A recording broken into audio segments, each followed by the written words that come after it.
Hi பசங்களா, இன்னைக்கு நம்ம வந்து எக்கோட ரெசிபி தான் பார்க்க போகிறோம். அது வந்து ஸ்கிராம்பிள்ட் எக். ஸ்கிராம்பிள்ட் எக்கு வந்து எக்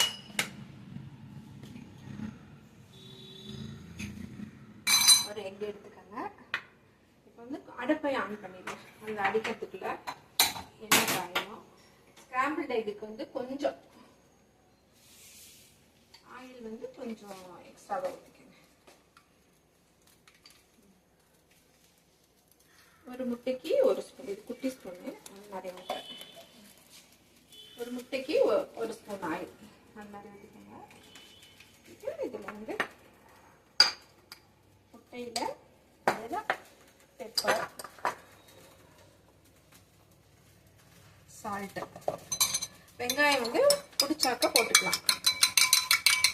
அவங்களுக்குலாம் வெங்காயம் பிடிக்காதுங்கிறதுனால நான் முட்டையில் 2 வெங்காயமும் சேர்க்காம பண்ணிட்டுருக்கேன்.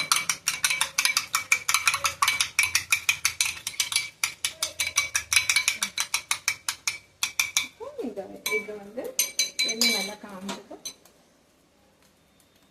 காஞ்சிருக்கணும்.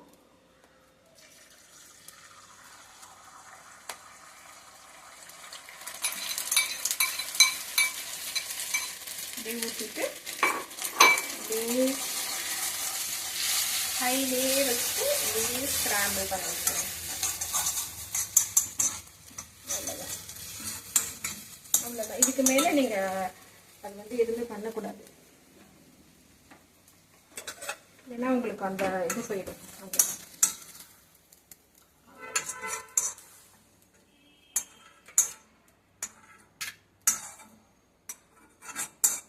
ஜஸ்ட் ரொம்ப ஈஸி இது. அந்த மாதிரி ஒரு 2 முட்டை செஞ்சு சாப்பிட்டீங்கன்னாக்கா அது ஒரு பிரேக்ஃபாஸ்ட் மாதிரி தான் இருக்கும். ஸ்கிராம்பிள்ட் எக். ஓகே, மசாலா ஆம்லேட் பார்க்க போகிறோம். இதுக்கும் ஒரு egg,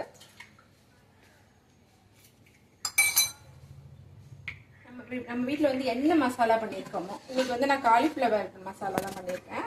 mutton masala, chicken masala, எது வேணுமோ இது வீட்டில் இருக்குதோ நீங்கள் அதை போட்டுக்கலாம். இதுவும் ரொம்ப நல்லா வரும் உங்களுக்கு டேஸ்ட். நல்லா பீட் பண்ணிக்கோங்க.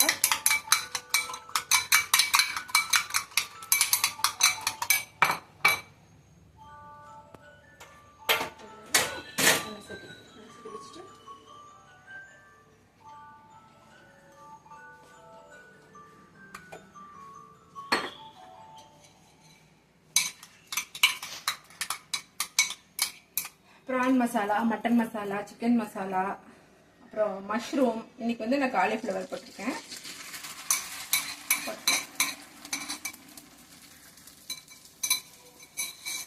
போட்டுட்டு இது வேக வச்சு எடுத்தீங்கன்னாக்கா masala omelette ready.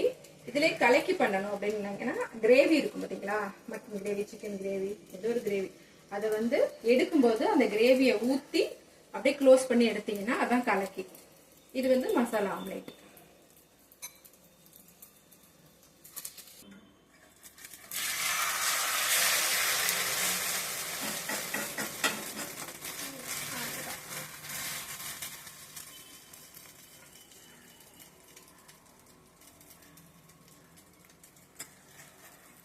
Masala omelette. இது வந்து ஸ்கிராம்பிள்ட் எக் மசாலா ஆம்லேட். இன்னைக்கு 2 ஐட்டம் கற்றுக்கிட்டீங்க. ஓகே, பாய்.